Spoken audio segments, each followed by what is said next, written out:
Hi everyone, welcome to Leisrealtalk. Happy weekend, happy Saturday, happy Sunday. Okay, Chinese spies are in the news.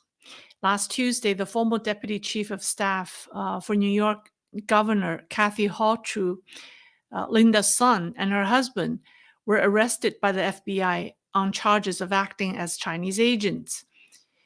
She forged the governor's signature twice to issue a fake proclamation and invitation letter to help Chinese officials obtain a visa to come to the US. She took orders from the Chinese Consul General in New York to minimize interactions between the Taiwanese government and the governor's office. She helped the Chinese obtain sensitive information by letting them listen in a COVID management meeting. In return, she and her husband obtained millions of dollars that uh, transpired into luxury real estate and cars. But her case is just one of many Chinese spies that, spy cases we've heard lately. I mean, if you look at what has happened in July and August, there were scores of cases. So today I will tell you some of them, but most importantly, I'll talk about the types of Chinese spies or agents and the attributes of the professional spies. Maybe, not only the professional, but also amateur, but, who they are. And to some extent, I'll talk about how they operate and some of the latest trend uh, in the Chinese espionage operation. The topic is such a vast one. I feel like I only gathered 50% of everything that's in my head. And so, I could go on and, just talk about the Chinese spies. I have personal experience with Chinese spies. But so, yeah, so today we'll just, kind of give you an overview of the types of Chinese agents. So there are many types of them. But most importantly, there are the professional ones, and then there are the amateur ones. Professional agents are sent by different agencies, and they may belong to different parts of, uh, they're affiliated with different agencies. So they're not part of the same system. But the professional spies go through a single line of contact, and they don't communicate with each other. The characteristics of professional agents vary, but because initially the Chinese intelligence agencies were, for the most part, modeled after the Soviet Union's, so they do share some common traits. The first thing is these professional spies, they have indistinct appearance and are usually very ordinary looking. They are not too pretty, uh, not too bad looking. They're not tall, not short, not skinny, and not overweight. So they don't have any particularly memorable traits. This is important because this allows them to blend in easily, and so they never stand out in a crowd. According to people who um, have been interrogated by professional Chinese spies, whom they have met before, they didn't know these people were spies when they interacted with them, but then later these spies reviewed themselves, they interrogated these people, and uh, they couldn't remember, they couldn't recall where they had seen them, where they had seen the spies. So these people don't leave a lasting impression on people. And the second trait is their background is unclear. If you talk to them, you don't really know where they come from, and their past history is a mystery, is vague.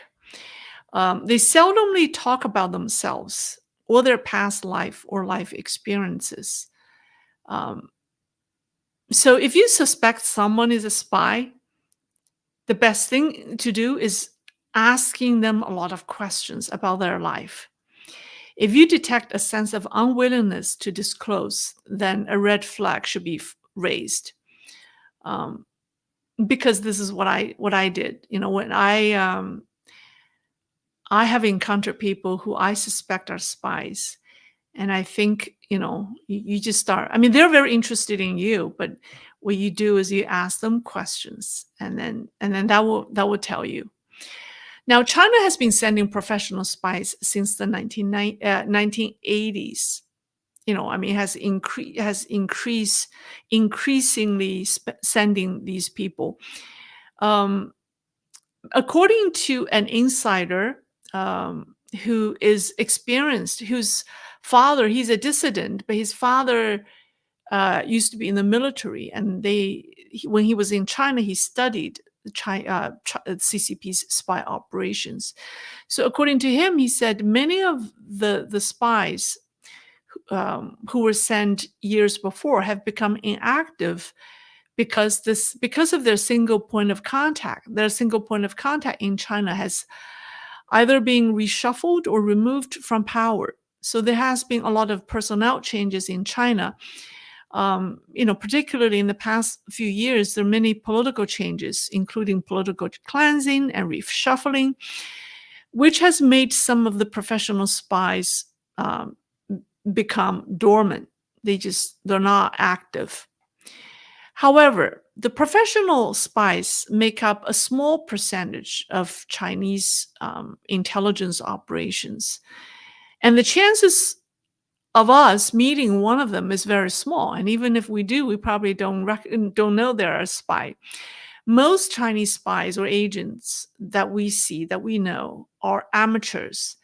And there's a wide variety of them. I like to group them by their objectives or by their targets.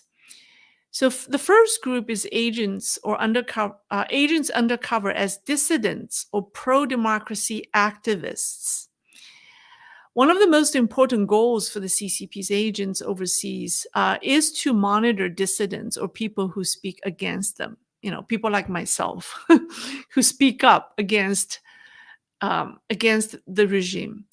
So they want to know what this group of people are up to. So to do this, the CCP has heavily infiltrated this community.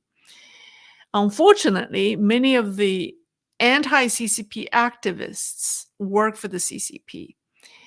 When I say many, I'm not saying you shouldn't trust any one of them, but I'll tell you the different types so you get an idea. They are everywhere. They are pervasive. So on August the 6th, an influential pro-democracy leader, his name is Wang Shujun, was found guilty in New York for acting as an agent.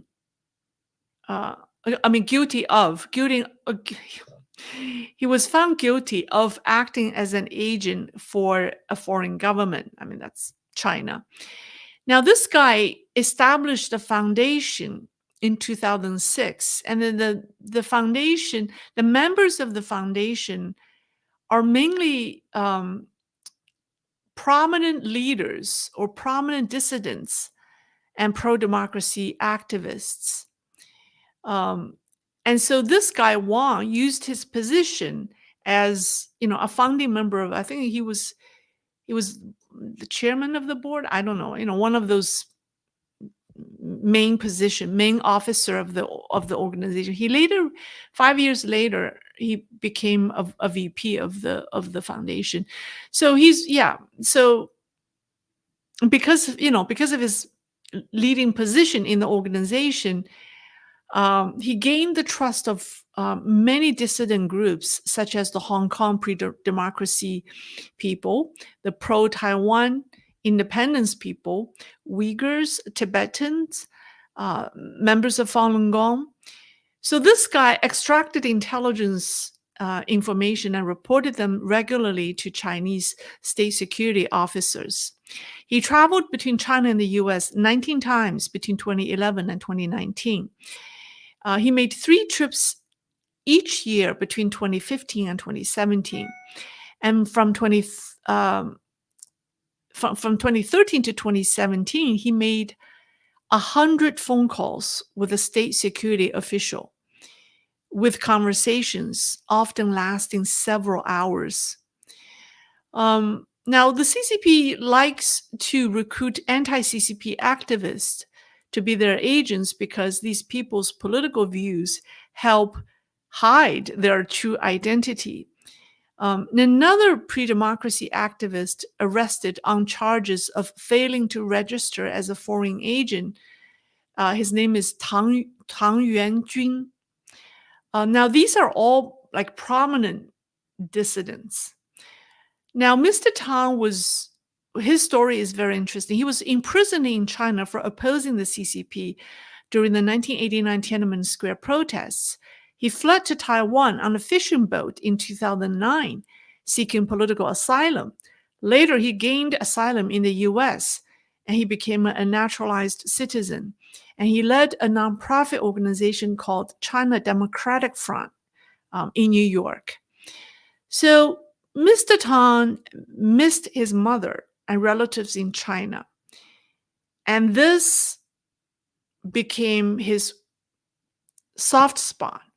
So he began working for the Chinese MSS, Ministry of State Security. So he began working for them in 2018 in exchange for the right to return to China to visit his mom, sorry. His work included photographing and videotaping individuals of interest to the Chinese intelligence operation and passing their location information to them. So from 2018 to 2023, he continuously passed sensitive information about overseas dissidents and also U.S. congressional candidates to MSS. And the MSS compensated his family in mainland China.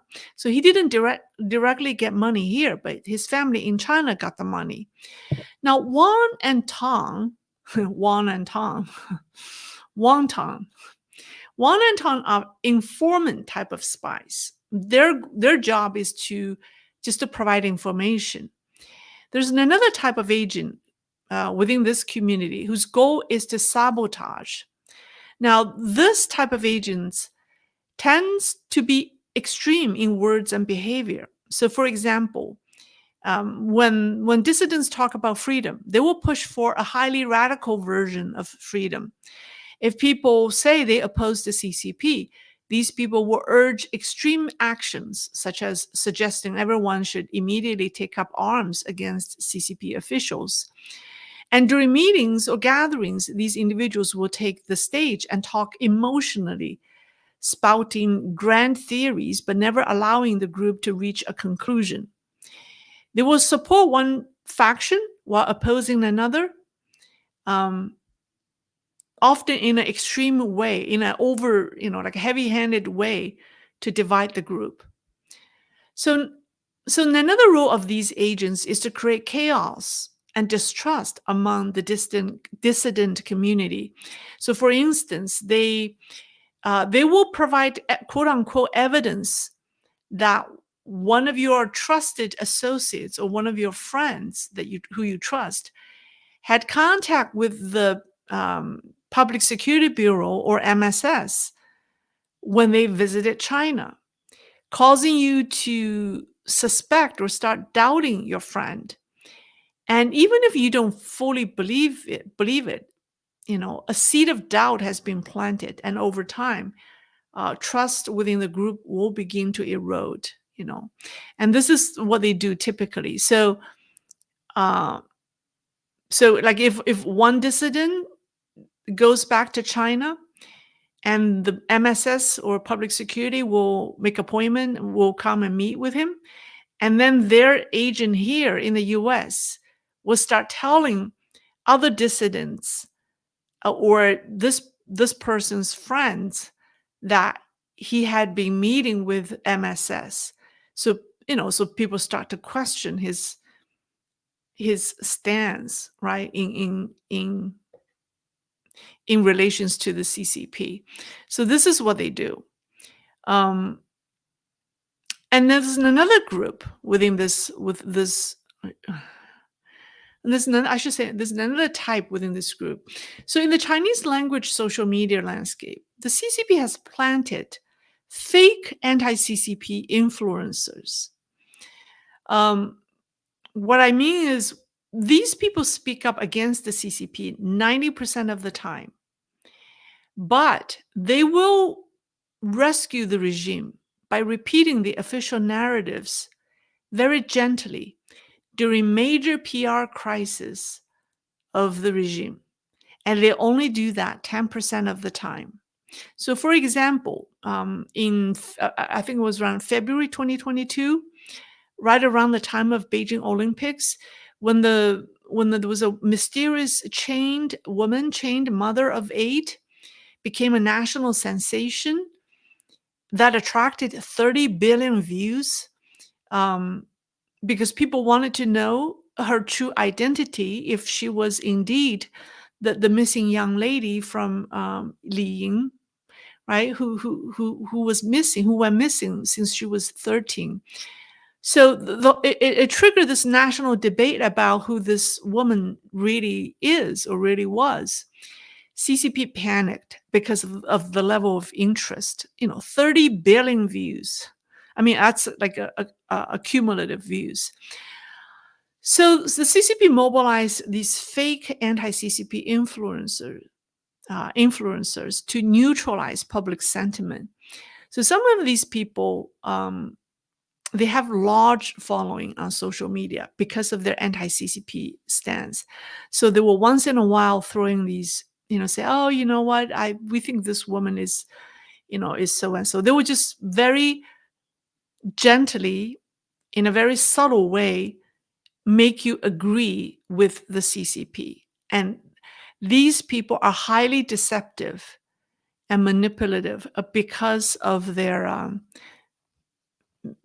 because of what they do and who they are. Um, so, in addition to the variety of agents working in the dissident community, there's the classic. I'm talking about um, amateur agents, right? There's the classic beauty trap agents.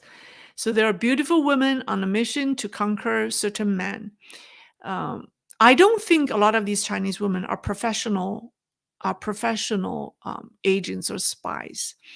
There are probably college-educated women, who I mean, they're amateur, but have been trained, to do this type of work.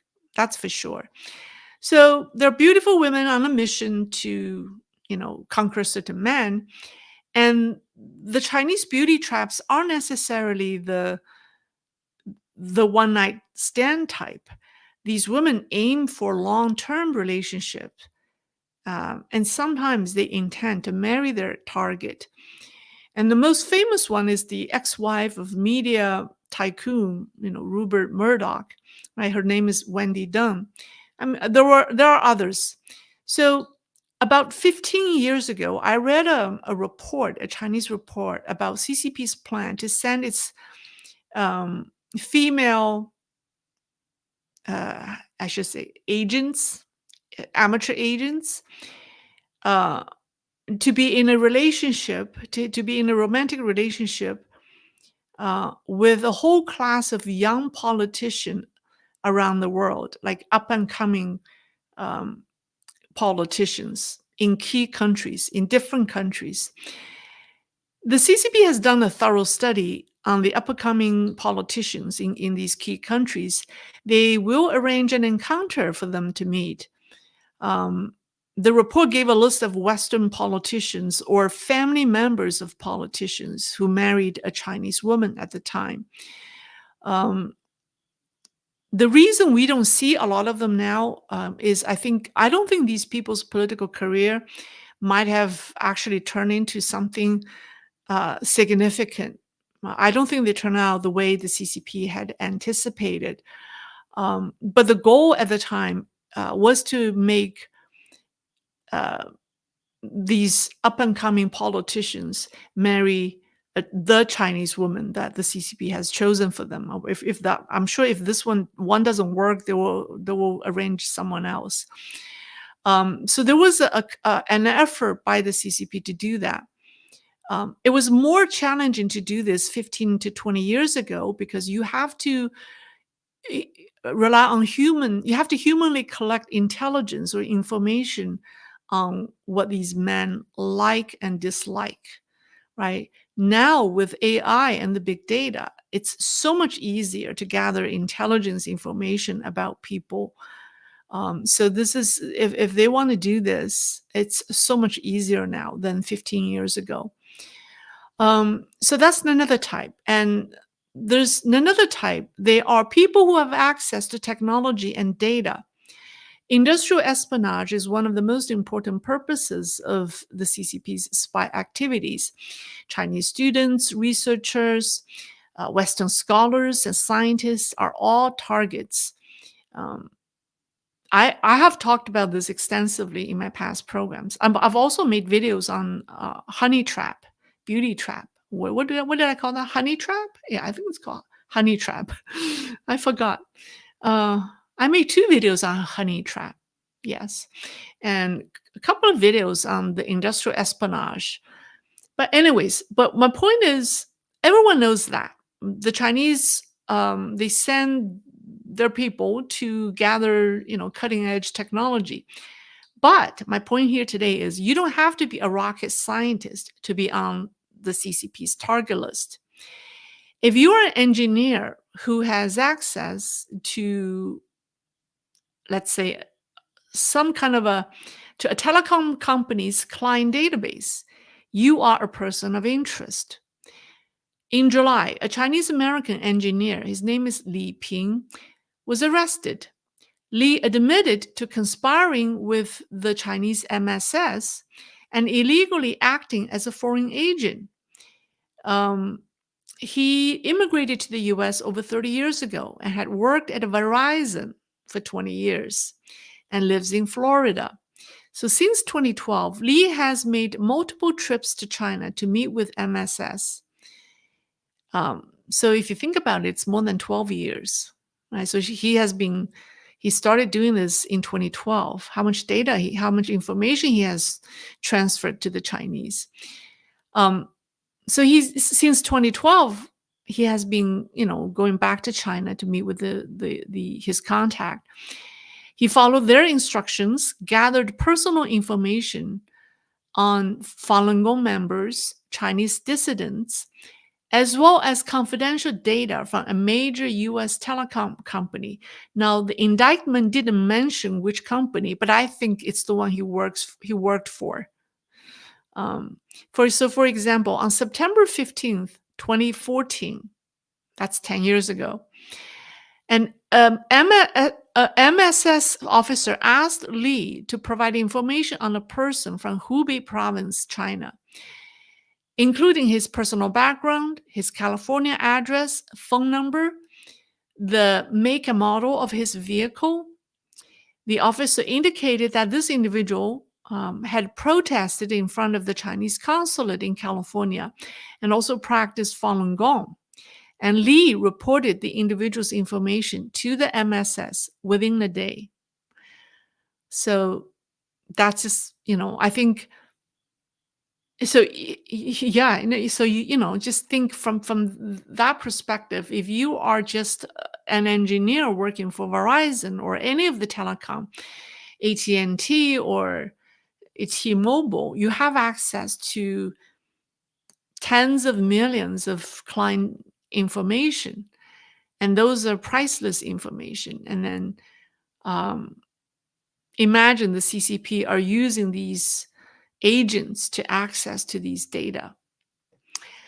Let me talk about the latest trend. In early years, CCP espionage in the US primarily focused on military intelligence. That's before the economic reforms. And since the economic reforms started, the focus shifted to economic and technological intelligence. In the past decade, Chinese espionage has evolved from intelligence gathering to to more of uh, direct offense, playing direct offense in the U.S. or direct to influence campaign and direct manipulation of U.S. policies. Um, so CCP spies no longer just quietly collect data or collect information. They actively play a role. They actively carry out their objectives in the US against people they don't like.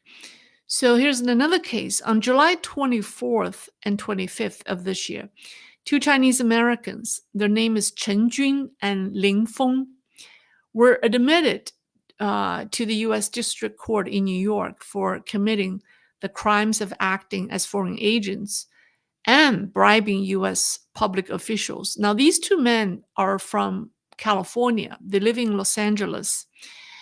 But the crime they committed was in New York.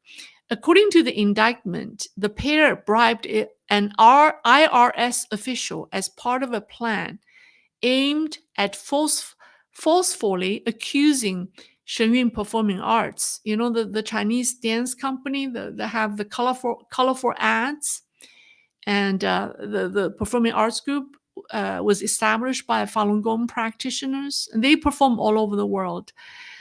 So basically, their plan, they try to forcefully accuse Shenyun Performing Arts of tax fraud, and therefore trying to revoke the group's tax-exempt status.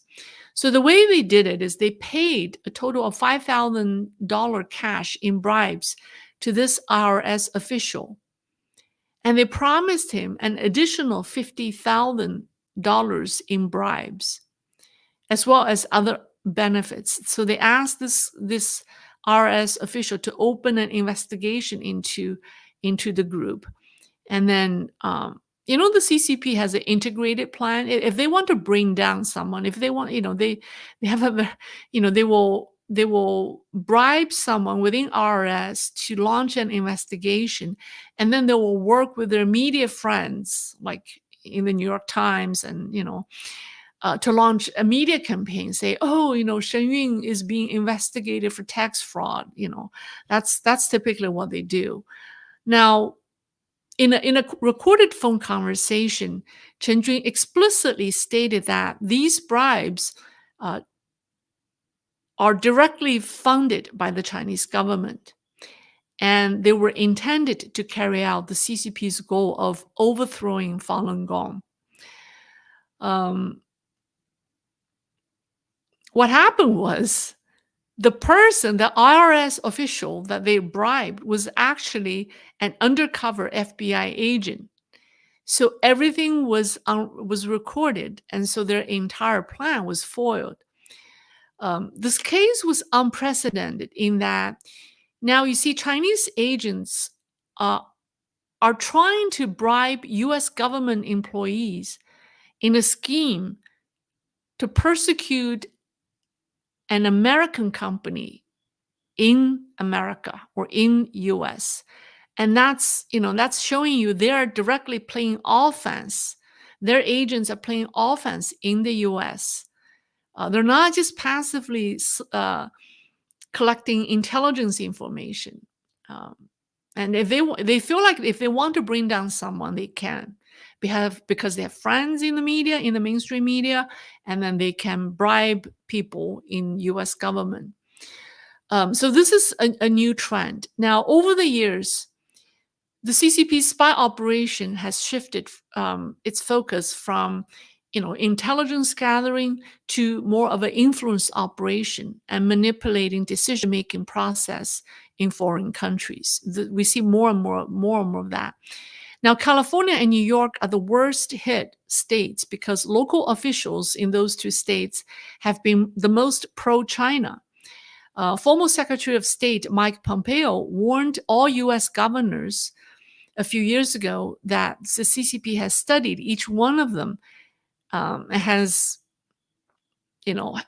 plans, has developed plans to infiltrate their organization. And he said in a recent post on X, after Linda Sun's case got exposed, he said, the CCP is inside the gates.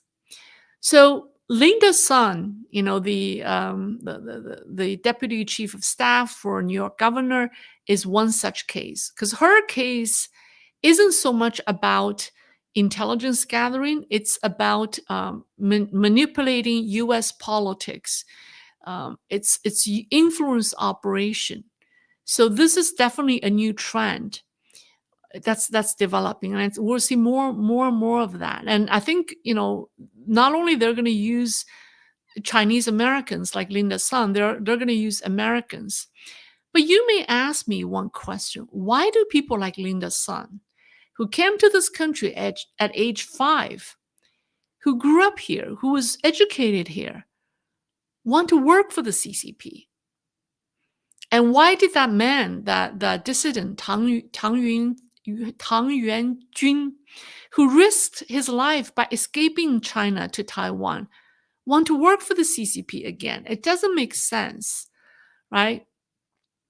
Well, if you analyze these individuals, like all the people that I told you, there's some commonalities.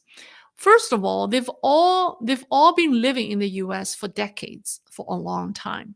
So emotionally, it's difficult to ask new immigrants to be a spy, because those people, I mean, unless they came as a spy, but those people who did everything they could to escape China, and once they came here, if the CCP approached them to say, "Hey, would you take our money and spy for us?" These people would not, because they want to start their life again in the US. They don't want to work for the CCP. Only those people who have lived here long enough, they feel like they have established themselves in the US, but somehow they feel an emotional bond with the country that they came from or they were born in. It's that emotional bond that's being taken advantage by the CCP. So they almost all have been living here for a long time. And also they know the US very well, so they are more capable. New immigrants, what can they do? They don't know anyone. They don't know anyone. They're hot, so they're useless, right? So that's first trait. They've been here for a long time. The second is they travel to China frequently. In the beginning, it may be because they miss their families, miss their relatives, they want to go back to visit. But those who go to China more often have exposed themselves to a higher risk, because the CCP know that you have a soft spot. That's why I have not been back to China for, I don't know, decades, for a long time, because I don't want to subject myself to that kind of a risk or harassment. I mean, so Linda's son is from Nanjing. Okay. In the indictment, they mentioned that the Chinese consul general in New York had his personal chef cook a local Nanjing delicacy for Linda and her parents. It's it's 咸水鸭. I think it's like salt baked duck, which is very delicious. I miss that dish. Anyways, so how could her parents refuse such a heartwarming gift, right? Now, same with dissident Tan. He missed his aging mom in China, and the CCP utilized that, to break him down. So if you want something, desire something, you'd better not let CCP know, or they will use that against you. Now, the CCP likes to use amateur spies because it's part of the regime's people's war concept. 人民战争, it likes to turn everything into, it likes to mobilize the people to fight for itself. So it inevitably, so CCP's spy operation inevitably involves a variety of spies and a large number of spies. And also by the sheer volume of the people involved, they feel that it can guarantee their success. And anyone can be turned into an informant or someone engaged in espionage. And any piece of information is valuable. Like the engineer working for Verizon in Florida. I mean, who would think that he would become a target of the CCP, right? But you may ask me, well, isn't that doesn't make sense because isn't it riskier or more riskier when you have so many people involved in spy activities? I mean, you would think when it comes to spy operations, you want the fewer people know it, the better, right? You don't want everyone to be involved in the spy activities. No, not according to the CCP. The way CCP organizes its espionage activities is different from what we saw in movies. The CCP breaks down operations into smaller tasks, which are then assigned to different individuals. This compartmentalization makes it difficult for any one person to understand the full scope of the mission, thus making it harder to detect as a complete intelligence operation. So the CCP might involve multiple agents or intermediaries or even friends and families of a target, each performing a seemingly unrelated task. But when viewed in isolation, none of these actions may appear suspicious. But when combined, they form a coherent espionage activity. This method is exactly what the CCP means by people's war, uh, which leverages a wide array of people to complete different segments of the operation. So going back to Linda's son, right? She went to Colombia and she grew up here. I think she's very smart. I mean, from a from a society's perspective. I mean, now I don't think she's very smart, but if you apply normal set of criteria, she's smart. But why would she ruin her career for a foreign government that she didn't even have a relationship with? I mean, she came here at age 5. Any government she knows is the U.S. government. Why would she risk everything to work for a foreign government? It's precisely this fragmentation or compartmentalization of CCP's approach that make people think initially that it's harmless. So the CCP takes baby steps to approach these people. They spoon feeding them. So what they typically do was they would shower her with gifts, praises, and business opportunities. They just make an effort to make you feel like they like you so much, and China welcomes you. You are so smart, so capable. We can do a lot of great things together. So they get to know you. They will really shower you with praises and gifts. And so you let your guard down. You think, well, they're just friends, and I'm Chinese, and they're Chinese, and there's nothing wrong with me getting along with the consul general of my home country or my parents' home country. No, I mean nobody would think there's anything wrong with that, right? And they didn't ask you to do anything. But then somewhere along the way, I mean, they vet you. I mean, they assess where you are in the process. But when they think it's ready, they'll ask you to do one small favor that's almost on the borderline. The favor is so small that you think it's harmless, that you can handle it. It's not risky. And then one thing leads to another. And once you did it for them, and they will return you with money, more gifts, and then of course, people love money, right? I mean, how can people turn money down? So they think, it's just that's nothing. I mean, it's easy to do. Well, of course I can do that. So one thing leads to another. Unless you are a highly disciplined individual, someone with a sense of moral integrity, you cannot control yourself because they will slowly, you know, get you to do what they want.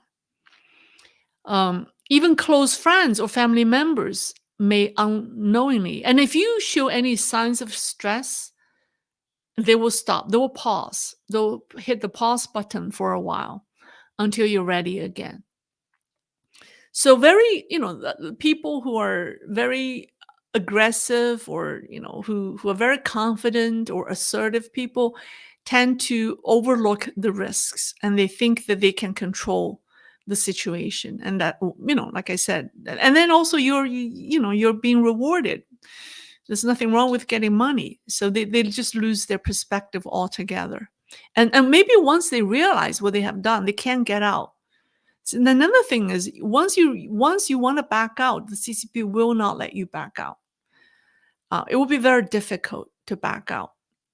And also, yeah. So, and also, they will use your family.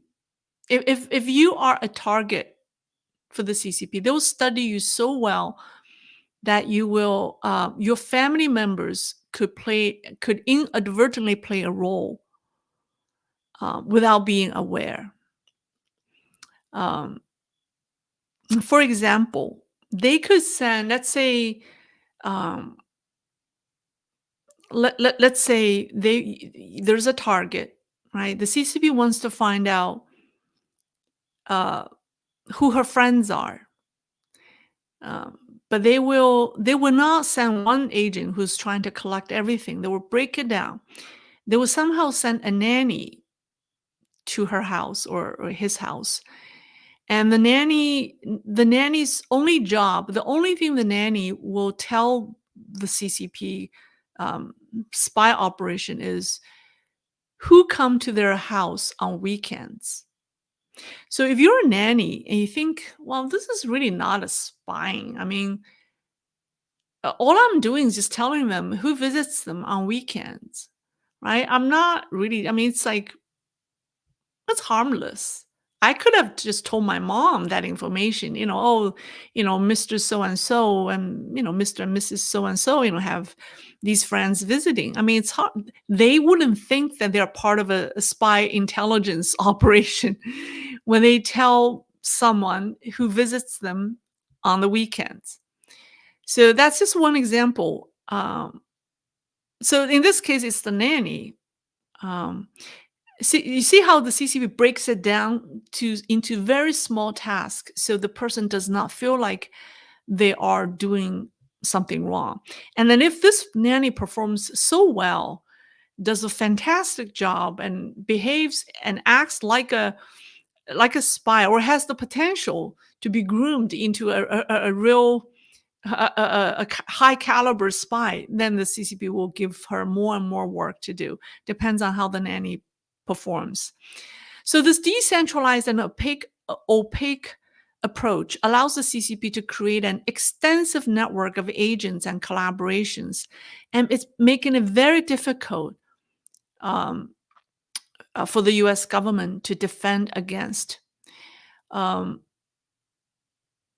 so that's, I think I read that there are the FBI has 2,000 cases open against Chinese agents right now. um 2,000, but I think that's just the tip of the iceberg. Even if I think the 20,000 cases, I wouldn't be surprised. But think about the resources that's being tied up to investigate into these cases. It's tremendous. It's all taxpayers' money. So it's tremendous. So I think the United States government needs to have a better solution to deal with um, these spies, because what the CCP is doing is very, very difficult to catch, and people could have been unwillingly committing that crime without knowing. Um, yeah, that's all. I want to answer. Someone asked me that video that I released, was it last Thursday? It was, no, the Thursday before, the week before, about the father and daughter. I ask you guys if you think it's a real life story or if it's a staged production. And according to the survey, one third of the people believe it's real, and two-thirds think it's staged. And someone asked me what my view is. To be honest with you, in the beginning, even by the time I was making that video, I believed it's real. I think I'm one of those very simple minded person who can be easily manipulated. I think it's real. But looking at the survey results, I think I probably should think twice. Um, I think it's very difficult for me to say because either way, it's very it's a serious problem. I mean, if it's real, then why don't people believe it's real? That means the country or the Chinese people have completely lost the confidence of each other and of the people from outside China. Nobody believe what the Chinese say or do anymore. And that's very sad, right? And if it's staged, that's also very bad. That means my feelings and emotions were manipulated. Silly Lay was crying, over a Hollywood production. So, and why people would do that? I mean, social media I mean, authenticity is is the most important ingredient for social media. And here you have someone engineered a production that looked authentic, but everything is engineered. It's just, why do people devote so much energy and resources to create something that's fake? It just bothers me, right? It just doesn't make sense. Why don't you just write a movie, do something real? So it's just very sad. I think now I have to agree with you. It's staged. I cannot hold on to the view anymore to believe that it's real. I have to agree. I have to agree with you that it's staged. But either way, it's very sad. All right. I've been talking for 50 minutes. All right. Let's see what people say. I want to read you a comment. I have been feeling down lately, uh, precisely because, all the China news. If I don't talk about, I mean, on one hand, you have CCP politics, rumors about Xi Jinping's getting sick, this and that, going wild, out of proportion, and I don't want to be talking about that. And then if you look at the China's economy, like I said, data analysis, financial analysis don't make any sense anymore because the denominators is wrong, the numerators are wrong. So what's the point of calculating anything?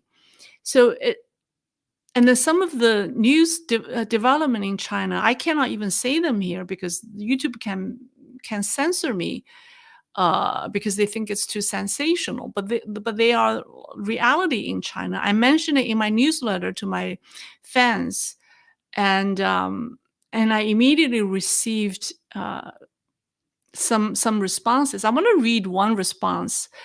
This is from a person.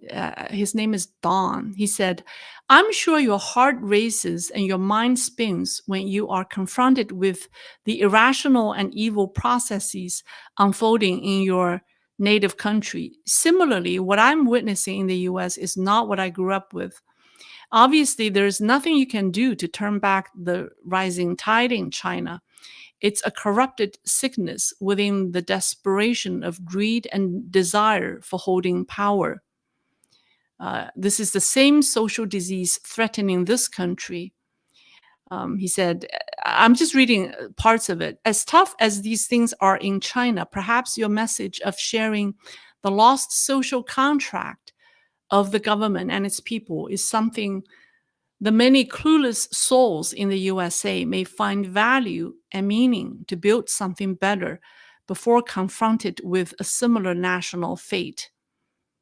Uh, And then he says, Lei, keep speaking. You are an outstanding journalist. This is your calling. I can only imagine the pain of seeing your birthplace fall into hell. But the country you have chosen is on the edge of a similar fate. Maybe this is the meaning of your life.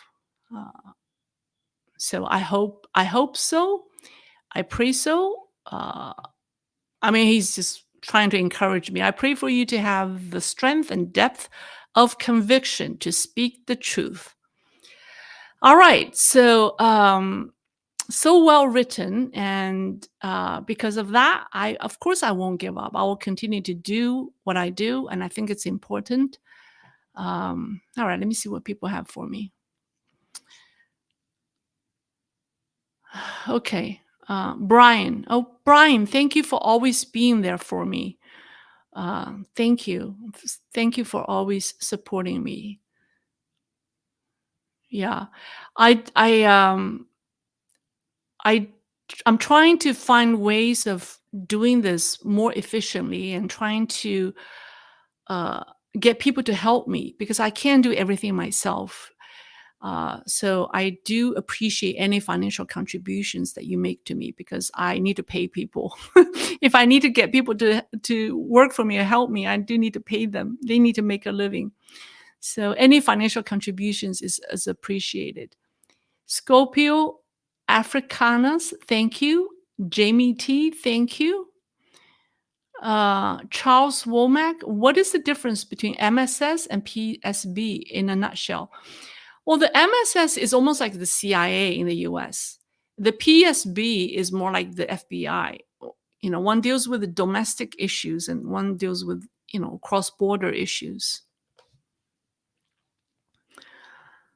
Okay. And another YouTube channel, thank you for the great information. Opening an accusation against Waltz going to China so often. Opening an accusation against Waltz going to China so often. Probably a nothing burger. I know the burger is a political jargon now, but I have no idea what it actually means. He does seem he went to China quite often, and like I said before, those I worry about people. I do worry about Westerners and like American-born Chinese going to China a lot because they have subject themselves to more CCP influence, brainwashing, and espionage activities. Um, so I don't think it's a good thing. MITS. Well, thank you. Waltz and his wife got married on June 4th, partially to memorialize a date the Chinese government doesn't want to remember. I highly doubt Waltz is secretly pro-China, which is good. We'll see. Yeah. I think politicians now are smart enough to know not to be pro-China. I mean, whether they're Democrats or Republicans, I mean, not a lot of them are claiming they're pro-China. But it doesn't matter what they say. It's what the ideas they have in their mind. Are they more in tune with the CCP styles of governance or government? That's another question. But thank you for the support. All right, let's see. I want to go through the super chats. Charles Womack, why does the CCP fear Falun Gong? Why does the CCP fear Falun Gong so much? Good question. Because number one is Falun Gong's popularity. The reason Falun Gong was persecuted in China in 1999 was purely because of its size. The government, because Falun Gong had no membership, it doesn't have a name list of everyone who practices. So it doesn't know how many people were practicing. But the Chinese government secretly conducted a survey. They estimated between 70 to 100 million people were practicing Falun Gong in China. And that number exceeded the 60 million Communist Party members at the time. In China, nothing is allowed to be bigger than the party itself. So the communist leader Jiang Zemin at the time to say no. His six the other six Politburo members were against the idea because all the Politburo members had family members practicing Falun Gong for the health benefits. There was even a Zhongnanhai practice site, like I think it was Zhu Rongji's sister practiced Falun Gong. I mean, Jiang Zemin's wife also practiced Falun Gong. They all did because of the health benefits. So they were all against, but Jiang Zemin, uh, that guy is, I don't know, he's just out of jealousy. Well, actually, the other story I heard is these CCP leaders are very superstitious. They don't want you to practice qigong, but they have qigong masters work for them, like as their supernatural guy. Like they provide supernatural guidance or superstitious guidance. Or I don't know. They give them uh, supernormal energies, and they protect their health. I mean, they have qigong masters work for them like that. What I heard is when Jiang Zemin approached the founder of Falun Gong, Master Li Hongzhi, he turned him down because he doesn't want to be involved in politics. He turned down the request from the CCP leader Jiang Zemin to work for him. Other qigong masters would be thrilled to help CCP leader, right? So that you will be liked and protected. But Falun Gong's founder turned him down because he said, we're apolitical. I don't want to be associated with any government officials in that regard.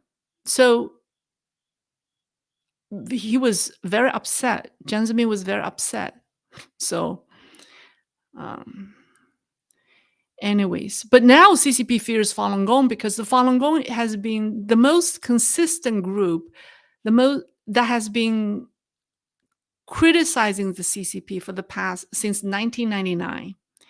They are the most formidable group in consistently criticizing the CCP, and so the CCP fears them the most. Um, and I'm surprised that Western media has been helping the CCP in attacking Falun Gong. I mean, take a look at what the New York Times did, right, in attacking Shen Yun. They did a hit piece on Shen Yun, which was ridiculous because they interviewed what, like a dozen former Shen Yun artists who have left not on good terms. And then the piece was exclusively based on interviews of those people. So by the same token, if someone write a report based on people who left New York Times in the past 18 years, I think they're going to come up with a more damning piece on New York Times. Shen Yun has been around for 18 years, and they have had, I don't know, up to 1,000 artists, and many of them have retired and left. So if you base your piece only on a few people who have left on bad terms, you know, I just think it's just, and also the journalists, they actually used someone who is under federal investigation for threatening Falun Gong practitioners for, like, and they used someone who's like that as kind of a gatekeeper to find their interviewees. So I mean, there are Chinese dissidents who are active on like X, publicly saying that those reporters, Chinese American reporters working for the New York Times, who are based in China, they say, not what I say, they openly say that they're Chinese spies. Uh, I mean, I have no way of verifying that, but I think New York Times is just not. I don't know what's wrong with the media. It's just not very, you know, they're not helping. They're not helping themselves. So, all right, that's a long answer. MITS. Lei, will you cover how so many of the donated bodies in the body exhibits around the world are likely the Chinese dissidents and political prisoners? Oh yeah, that's yeah. The yeah. That's a gruesome topic to talk about. But you're right. What you said is right. But that was 20 years ago.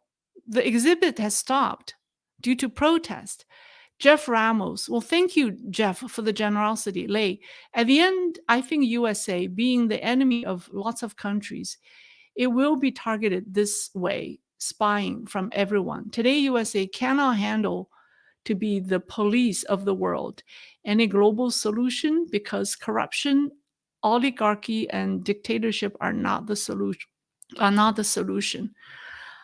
Um, I don't have a solution. I think the solution will be in people's heart. I think if people in this world believe that socialism or communism is a better form, is a better societal form to living, then that's their choice. I think the future of this world is in our heart and is in our mind.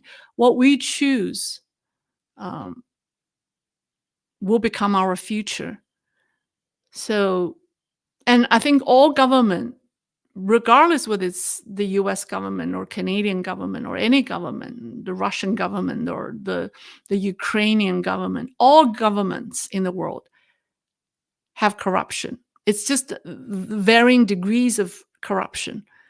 Um, so the same problem that we are witnessing in China, whether it's corruption or economic, all I think it's widespread. It's all over the world. They're just in various degrees, and all the governments are trying to cover them up to some extent. So not looking too good. Master G Big. Oh, thank you. Thank you. All right. Okay, I've said a lot, and I think it's been an hour. I don't understand why, like, suddenly the summer is over. The number of people attending my live streams have, like, all of a sudden the traffic is down. Uh, it happened since I started talking about the relations between CCP and the US election. I don't know if I triggered some kind of censorship in this country when I started to talk about US election and the CCP. Uh, I hope not, because the information I provide to my viewers is priceless. I'm not picking any side. I'm just telling you all these things that that's happening. Let's hope that's not the case. Let's hope it's because Lei can do better. I would rather believe that I didn't do a good job, that there's still potential for me to do well. I don't want to believe that there are actually people out there censoring me, because it's not good for them. So on that note, I'll end it here. I'll try to work harder. I'll try to find people to work for me and produce consistent programming for you. That's all for tonight. Thank you. I'll see you next time. Bye bye.